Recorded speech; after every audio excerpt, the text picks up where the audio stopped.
बिहार विधानसभा चुनाव से पहले नीतीश ने खेला दलित कार्ड।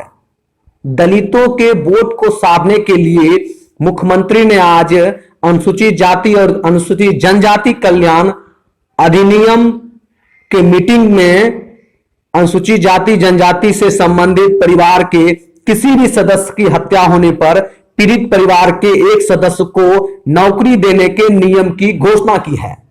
मुख्यमंत्री के इस घोषणा को दलित वोट बैंक के रूप में देखा जा रहा है और जैसा कि बिहार विधानसभा चुनाव आने ही वाला है, उस चुनाव में दलित वोट इस नियम को लेकर खासे मायने रखेंगे। बिहार सरकार के मंत्री महेश्वर हिरारी ने इसके लिए नीतीश कुमार की जमकर तारीफ की है और नीतीश कुमार को दलितों का सच्चा हितैषी बताया है। लेकिन विपक्ष ने नीतीश कुमार के इस निर्णय को पूरी तरह से चुनावी कार्ड बताया है। देखिए, आदरणीय मुख्यमंत्री नीतीश कुमार जी आज़ादी के बाद पहला मुख्यमंत्री नीतीश कुमार जी है जिन्होंने अनुसूचित जाति जनजाति के लिए काम करने का काम किया है। जिस तरह से पंचायती राज में आरक्षण देकर के महत्वपूर्ण कुर्सी पर बैठाने का काम किया, नगर निकाय में आरक्षण देकर के जिस तरह से महत्वपूर्ण कुर्सी पर बैठाने का काम किया, तो मैं समझता हूँ जिस तरह से उद्यमी योजना ला करके उद्योग पे आधारित उनके अपने पैर पर खड़ा करने के लिए अनुसूचित जाति जनजाति के लोगों को काम करने का काम किया, तो मैं समझता हूँ आज़ादी के बाद ऐसा कोई मुख्यमंत्री करने का काम नहीं किया है। इसलिए मुख्यमंत्री जी हमेशा चाहते हैं दलित के साथ जो अंतिम पायदान पर रहने वाले हैं, बिहार का जितना भी जो हमारा जो फायदा का चीज है कम से कम अंतिम पायदान तक पहुंचे, यही आदरणीय नीतीश कुमार जी का है। उनको मेन जो मुख्य धारा में जोड़ने के लिए सारी की सारी योजना अब बाबा भीमराव अम्बेडकर ने जो अधिकार दिया वो अधिकार जमीन पर उतारने के लिए रात दिन वो काम कर रहे हैं। कांग्रेस नेता प्रेमचंद मिश्रा ने कहा कि चुनाव के समय ही नीतीश को दलितों की याद क्यों आ रही है। 5 साल में सबसे ज्यादा अत्याचार दलितों पर हुआ, सिर्फ दलित ही क्यों, सभी परिवारों को नौकरी मिलनी चाहिए, ये मांग की है कांग्रेस नेता प्रेमचंद मिश्रा ने। प्रेमचंद मिश्रा ने यह भी कहा कि आम जनता नीतीश की घोषणाओं को खूब अच्छी तरह से समझ रही है और नीतीश के झांसे में अब जनता नहीं आएगी। वहीं नीतीश कुमार सरकार को आखिर चुनाव के समय ही दलितों की याद क्यों आएगी, ये एक बड़ा प्रश्न है।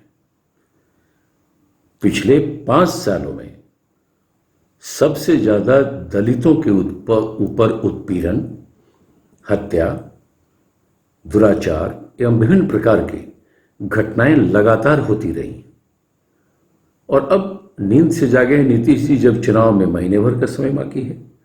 मैं समझता हूं इस तरह के अवसरवादी घोषणाओं का न तो दलितों के ऊपर कोई असर पड़ेगा, न आम जनता इसे अच्छे ढंग से देखेगी।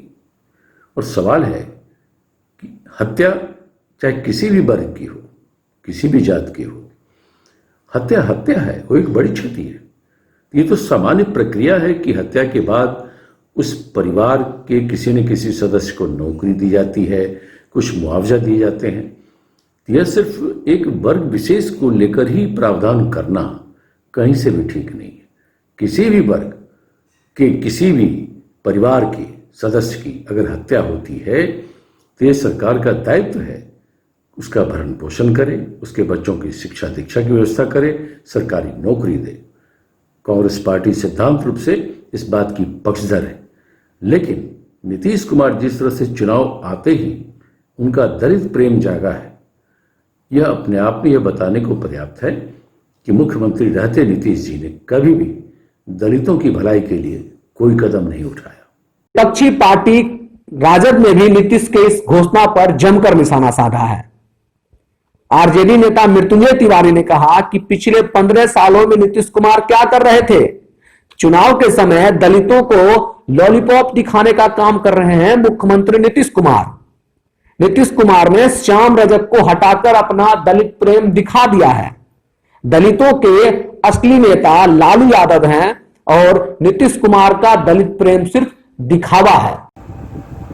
जब चुनाव सर पर आ गए तब बिहार सरकार को दलितों की याद आ रही है। आदरणीय नीतीश कुमार जी 15 वर्षों तक मौका मिला, क्या किया? ये लॉलीपॉप और झुंझुना मत दिखाइए वोट के लिए हमारे दलित भाइयों को। जिस तरह से बिहार सरकार में दलितों पर अत्याचार हुए हैं, श्याम रजक जी ने सारे बयान किए हैं कि किस तरह से सरकार में बैठे लोग दलितों पर अन्याय और अत्याचार कर रहे हैं। इसलिए श्याम रजक जी को छोड़कर आना पड़ा इधर। दलितों के असली हितैषी है आदरणीय लालू प्रसाद जी। तेजस्वी यादव जी दलितों के हित की बात कर रहे हैं, दलितों को हक और हकूक दिलाने की बात कर रहे हैं। अब इनको याद आया है दलित प्रेम। ये दिखावे का दलित प्रेम छलावा है, ये वोट के लिए है। ये हमारे दलित भाई समझ रहे हैं अच्छी तरह से आपके नियत को।